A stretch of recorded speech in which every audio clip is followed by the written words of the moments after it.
મારું નામ મોહસિન શેખ, અમદાવાદનો રહેવાસી છું.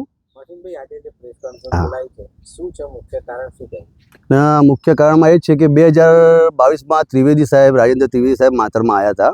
એમને એવું કીધું કે 500 જેટલા બિનખેડૂત હોવાની માહિતી મળી છે અને 2000 કરોડનું કૌભાંડ છે અને 2000 વીઘા જમીન બનાવટી ખેડૂતો દ્વારા લીધેલી છે. તે પછી મામલતદાર સાહેબને આદેશ આપ્યું કે તમે તપાસ કરો, એમને જે કાયદેસરના બિનખેડૂત જાહેર થાય એમની ઉપર કાર્યવાહી કરો.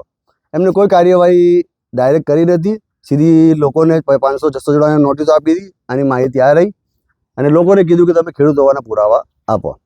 તેમાં મારા કેસો એમના હાથમાં આવ્યા અને વહીવટના ના કરવાના કારણે ચાલતે એમને મારા તમામ કેસોમાં મને બિનખેડૂત બતાવી દીધો અને 1 વર્ષ હું લડ્યો. એમની જોડે મળવા જાઉં તો મને ભગાઈ દે કે ભાઈ તમારે નહીં આવવાનું, એવું વર્તાવ મારી જોડે કરે. પછી એનો માનસિક ત્રાસ અને આર્થિક સ્થિતિ મારી એટલી નબળી થઈ ગઈ હતી કે મેં 21/11/25ના રોજે સુસાઇડ એટેમ્પ કર્યો. તેમાં મીડિયાવાળાને બોલાયા હતા, 72 કલાક આઈસીયુમાં રહ્યા અને એમને બધું કીધી, જાણ આપી, પણ કોઈ એમની ઉપર કોઈ કાર્યવાહી કોઈ પણ પ્રકારની કરી નથી.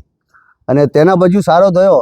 એના પછી મેં ટોટલ એ દિવસથી અત્યાર સુધી 85 ફરિયાદો સરકારી ખાતામાં માતર પોલીસથી લઈ રાષ્ટ્રપતિ સુધી મેં 85 ફરિયાદો કરી છે, પણ આજ સુધી કોઈ કાર્યવાહી કરી નથી. તો પછી હું સીએમ સાહેબને મળવા ગયો, હોમ મિનિસ્ટર સાહેબને મળવા ગયો.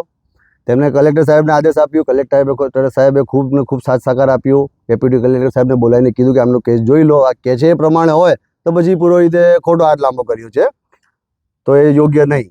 તો એમને ફક્ત 5 મહિનાની અંદર મારા તમામ કેસો રિવિઝનમાં લઈ રિમાન્ડ કરી, ઓકે કરી, મને 1930થી ખેડૂત જાહેર કરી, હુકમ કરી બહાલી આપી દીધી. અને વિમલ ચૌધરીએ તો ખાલી ફક્ત 7 મહિના સુધી એક કેસ નંબર મારો રિવિઝનમાં પાડી 7 મહિના સુધી પડી રાખ્યો હતો. એનું કારણ શું? જો આ અધિકારીઓ આટલી ફાસ્ટ કામ કરી શકે છે તો વિમલભાઈએ આટલી ખબર ના પડી કે હું શું કરી શકું છું? કે રાહ જોતા હતા કે કોઈ પૈસા આપવા આવે, કોઈ વહીવટ કરવા આપે.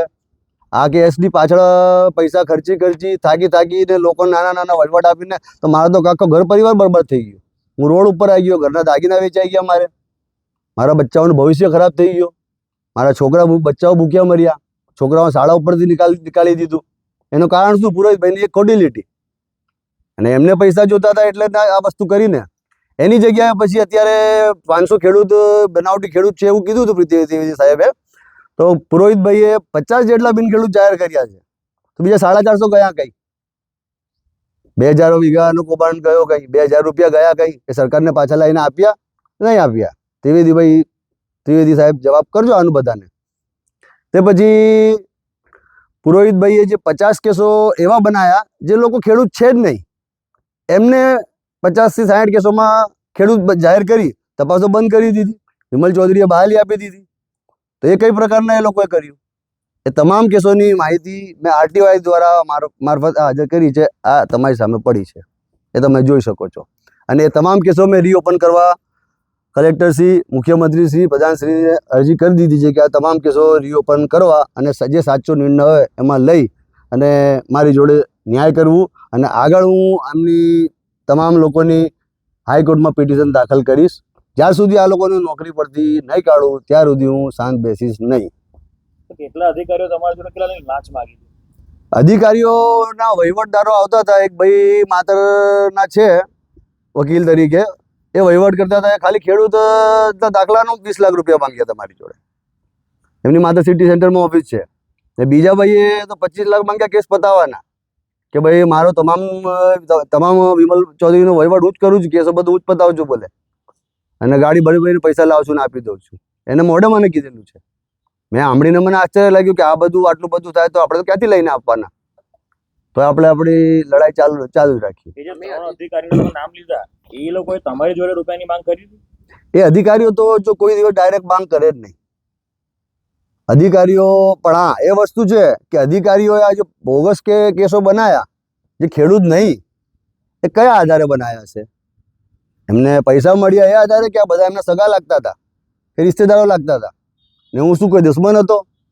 હું નાના પૈસાવાળો નાનો માણસ હતો એટલે મને ઘસી માર્યો. આ બધા પૈસાવાળા હતા. આ 50 કેસોની અંદર તો 32 થી 35 કેસો તો એવા છે, એમાં જે સરકાર તપાસ કરશે તો એમાં તો એક નામ એવું આવશે જે ગુજરાત ખાતે રાજકીયમાં પ્રમુખ ખાતે છે. હું કોઈનું નામ લેવા નહીં માંગતો કેમ કે મારે કોઈ વ્યક્તિ જોડે કોઈ અદાવત કે કોઈ તકરારી નથી, પણ મારે તો પુરોહિત અને વિમલભાઈ જે ખોટા કેસો કર્યા છે મારે એની ઉપર જ કાર્યવાહી કરવાની છે. જે તમે